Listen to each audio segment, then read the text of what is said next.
5 اکتوبر کو P T I کا D چوک پر احتجاج، جس کے بارے میں پی ٹی آئی نے یہ کہا کہ کافی زیادہ کراؤڈ وہاں پر پہنچا، لیکن کراؤڈ کو لیڈ کرنے والے کے پی کے وزیر اعلیٰ علی امین گنڈا پور اچانک ڈی چوک سے غائب ہو گئے۔ بخاری صاحب، اب ان کی گمشدگی کے بارے میں بہت سارے سوالات اٹھ رہے ہیں۔ پہلے پی ٹی آئی نے کہا کہ ان کو اغوا کر لیا گیا ہے، پھر کہا گرفتاری کر لی گورنمنٹ نے، پھر کہا مسنگ پرسنس میں وہ شمار ہو گئے ہیں۔ تو پھر اچانک کہاں سے آ گئے، کہاں گئے؟ سمجھ سے باہر ہے چیزیں۔ جو انہوں نے تقریر میں بولی وہ درست ہیں، یا جو پی ٹی آئی کہتی رہی ان کی غائب ہونے سے پہلے وہ درست ہے؟ آپ نے نا میرا کام سارا جو ہے سمیٹ کے ایک جملے میں ادا کر دیا، سارا کچھ آپ نے کہہ دیا۔ یہ جب آپ نے کہا کہ پہلے گرفتار ہوئے، پھر اغوا ہوئے، پھر مسنگ پرسن قرار دے دیے گئے، یہ پی ٹی آئی کہہ رہی ہے۔ This is the whole story about anyway. اس کی تھوڑی سی ایکسپلینیشن دیتے ہیں، لیکن میرے خیال سے بات ذرا کہیں اور سے شروع کرتے ہیں۔ جی جی بالکل۔ پہلی بات تو یہ ہے کہ مجھے یوں لگتا ہے اور میں سمجھتا ہوں کہ جو لوگ اس ساری صورتحال کو مانیٹر کر رہے تھے ان کا بھی خیال یہ ہے کہ علی امین گنڈا پور صاحب ایک دفعہ پوری پی ٹی آئی اور اس کی قیادت کو معمو بنا گئے۔ اچھا جی، اس لیے کہ یہ خود روپوشی جو ہے نا، سیلف ڈسپیئرنس، ہم نے سیلف ایگزائل سنا تھا اپنی سیاسی زندگی میں۔ یہ سیلف ڈسپیئرنس جو ہے، یہ کمال جو ہے گنڈا پور صاحب نے اس دفعہ نہیں کیا ہے، دوسری دفعہ کیا ہے۔ بالکل دوسری دفعہ کی ہے۔ ایک دفعہ 7 گھنٹے کے لیے اور اس دفعہ 31 گھنٹے کے لیے وہ غائب ہو گئے۔ ٹھیک ہے، اصل بات یہ ہے کہ چونکہ ہر دفعہ ان کے ساتھ رعایت ہوتی رہی ہے، اس لیے وہ انکریج ہوئے ہیں اور ہر دفعہ انہوں نے حکومتی رٹ جو ہے یا ریاستی رٹ جو ہے اس کو چیلنج کیا ہے، اور جب تک ان کو کچھ کہا نہیں جائے گا وہ بار بار یہ حرکت کرتے رہیں گے۔ ایک بات تو یہ ہے، ٹھیک ہو گیا۔ دوسری بات یہ ہے کہ جب وہ غائب ہوئے اپنی مرضی سے، تو اس کے بعد جو پی ٹی آئی کے ترجمانوں کی لوٹ ہے اور جو ان کے یوٹیوبر اور سوشل میڈیا ہینڈلرز ہیں، جو کارنامے انہوں نے دکھائے ہیں اس کے بارے میں بھی ذکر کرنا بہت ضروری ہے۔ 31 گھنٹے تک اس خود روپوشی کو کہیں اغوا، کہیں گرفتاری، کہیں حبس سے بھیجا، کیا کیا نہیں کہا گیا، لیکن جب وہ جا کے اسمبلی کے اندر نمودار ہوتے ہیں تو اس کے بعد اسی سوشل میڈیا نے ان کی اس کی بھی مثال میرا خیال ہے کہیں نہیں ملتی۔ اب پارٹی پر بھی لانتیں بھیجی جا رہی ہیں، ان کے اوپر تو بہرحال پی ٹی آئی کی قیادت میں بڑے قریبی لوگوں نے ٹویٹس کیے ان کے بارے میں کہ دھوکہ دے دیا، عمران خان کی پیٹھ پہ چھرا اتنی obvious حرکت ہے کہ کلمہ پڑھ کے اسمبلی کے اندر کھڑے ہو کے جھوٹ بول رہے ہیں۔ بالکل میں آپ کو ذمہ داری سے کہہ رہا ہوں، کلمہ پڑھ کے جھوٹ بولے ہیں انہوں نے۔ وہ کہاں تھے، کہاں رہے؟ یہ نہیں ہو سکتا کہ 4 دفعہ بقول ان کے ایف آئی اے، پولیس اور رینجرز ریڈ کرے، اور ان کے پاس کوئی ایسی ترسماتی ٹوپی تھی جو وہ پہن کے کبھی کہتے ہیں میں چھت پہ رہا، کبھی کہتے ہیں میں وہ جو گارڈ ہوتا ہے اس کے کمرے میں گھسا رہا۔ یہ ساری بے تکی داستانیں جو ہیں، یہ پی ٹی آئی کے ورکرز یا فالوور شاید بے وقوف بن سکتے ہیں اس سے، کوئی بھی سین آدمی ان کی یہ کاک اینڈ بولشٹ سٹوری سننے کے لیے تیار نہیں ہے۔ ایک بات، علی امین گنڈا پور جو ہیں وہ جو کچھ بھی کر رہے ہیں، چاہے وہ بد زبانی ہے، وہ جلسوں میں کر رہے ہیں، جلوسوں میں کر رہے ہیں، چاہے وہ ریاست کے اوپر حملہ ہے، وہ یہ سارا کچھ جو ہے خان صاحب کے کھاتے میں ڈال دیتے ہیں۔ مجھے تو میرے قائد کا حکم ہے، مجھے تو میرے لیڈر کا حکم ہے، یعنی جتنی بھی بے اصولیاں ہو کے ان کے اوپر پرچے ہو رہے ہیں، مقدمے ہو رہے ہیں، وہ سب کچھ جو ہے وہ خان صاحب کے کھاتے میں ڈال دیتے ہیں کہ مجھے تو وہاں سے جو ہدایت ملی، آپ کو یاد ہوگا جب جلوس آ رہا تھا انہوں نے کہا تب روکوں گا جب ادھر سے حکم آئے گا، کہا تھا میں نکلا کیوں ہوں کیونکہ ادھر سے حکم آیا تھا، وغیرہ وغیرہ۔ دوسری بات یہ ہے کہ ایک اور بات میرے خیال سے وضاحت کے ساتھ بیان کرنی چاہیے، وہ یہ ہے کہ عمران خان صاحب جو ہے وہ چل رہے ہیں اس پالیسی کے اوپر کہ نہ میں کھیلوں گا نہ میں کھیلنے دوں گا۔ اچھا بخاری صاحب، اس سے پہلے ایک اور چیز، ایک چھوٹا سا اینگل اس سٹوری کا۔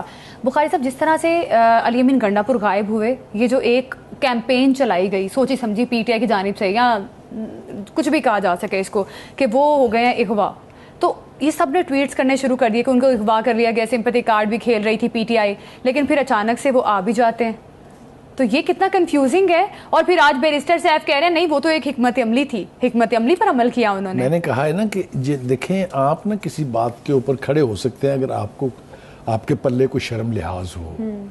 اگر آپ نے دھڑلے سے جھوٹ بولنا ہے، جھوٹ بول کے پھر جھوٹ بولنا ہے، پھر جھوٹ بولنا ہے، تو پھر تو کوئی علاج نہیں ہے۔ میں آ رہا ہوں، اسی طرف آ رہا ہوں، تھوڑا سا مجھے اگر آپ اجازت دیں۔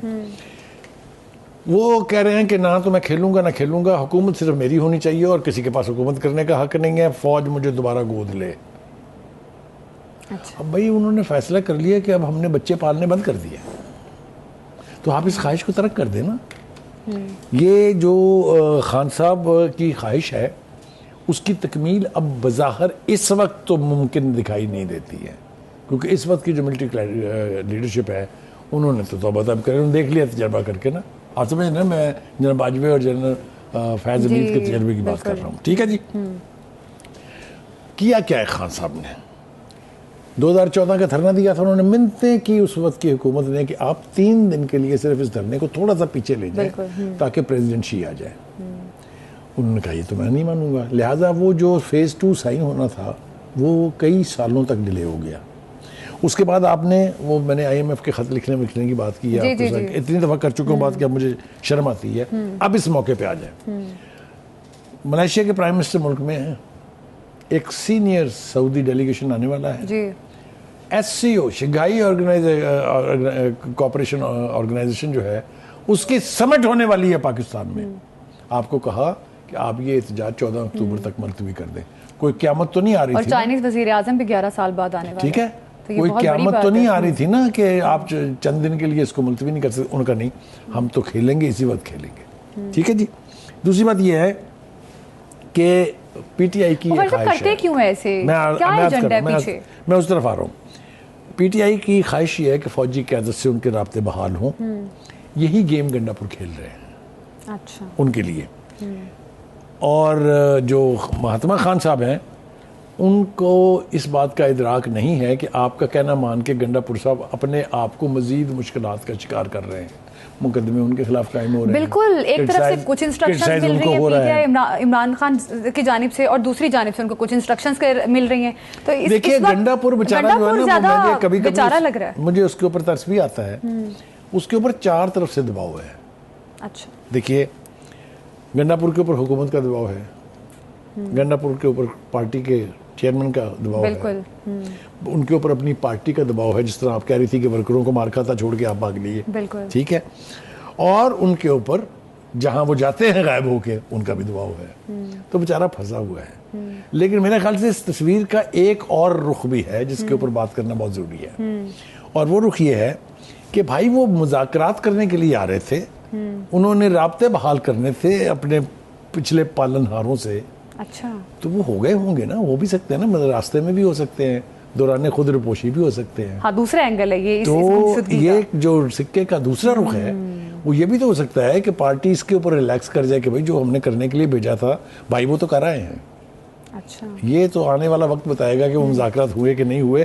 ہم تو صرف دوسرا رخ دکھا رہے ہیں کہ اگر یہ ہو گیا ہے، کیونکہ جس طریقے سے وہ غائب ہوئے اور جس طریقے سے پھر نمودار ہوئے، اور جس کی جیب میں 1 روپیہ نہیں ہے وہ 12 ضلع کراس کر کے پشاور پہنچ گیا. اس کے بارے میں بہت ساری باتیں ہو رہی ہیں جو شرمناک ہیں کسی بھی لیڈر کے لیے. کوئی کہہ رہا ہے کہ وہ انہی کے مہمان تھے اور 5 سٹار ہوٹل میں ٹھہرے. کسی نے کہا وہ بھگوڑے تھے، ڈر کے مارے بھاگ گئے، ڈگی میں چھپ کے عمر ایوب کے گھر گئے، وہاں سے پھر وہ ایک 5 سٹار ہوٹل میں منتقل ہو گئے.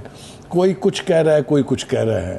مطلب یہ ہے کہ یہ تو آپ کو احساس ہونا چاہیے کہ ہم یہ جو حرکت کر رہے ہیں. اچھا بخاری صاحب، اب علی امین گنڈا پور کے یہ تقریر کے جو اہم پہلو ہیں یہ آپ نے بتا بھی دیے ہیں. اب بیرسٹر گوہر نے کہا حکمت عملی تھی یہ علی امین گنڈا پور صاحب کی. اب آپ کو کیا لگتا ہے جو PTI کا ورکر ہے جس نے اتنا سفر کیا ڈی چوک میں، جو ٹرک کی بتی کے پیچھے لگ کے وہاں پہنچے، ان کا کیا مستقبل دیکھ رہے ہیں؟ کل کو یہ احتجاج کی کال دیں گے تو وہ وہاں پہنچیں گے ان کی انسٹرکشنز پہ؟ میں آپ کے جذباتی سوال کا جواب دینا چاہتا ہوں.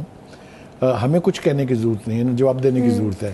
اگر آپ ویڈیوز جو چل رہی ہیں سوشل میڈیا کے اوپر ان پارٹی ورکرز کی جنہوں نے مار کھانی شروع کی جب سے وہ ثوابی سے چلے اور مار کھاتے کھاتے تک بلی منزل پر پہنچے بغیر لیڈرشپ کے. صحیح بات ہے. ٹھیک ہے. ان کے جو پکڑے گئے لوگ ان کی ذرا ویڈیوز تو دیکھیں آپ.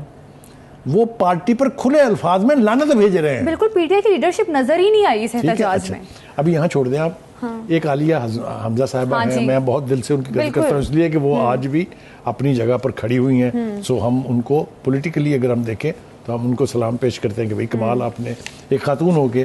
وہ چلا کے کہہ رہی ہیں کہ وہ بھائی پنجاب کے لوگوں، وہ پنجاب کی PTI اور پنجاب کی PTI کی لیڈرشپ، کل آپ کہاں تھے؟ انہوں نے کہا ہے ایک MP نہیں نکلا.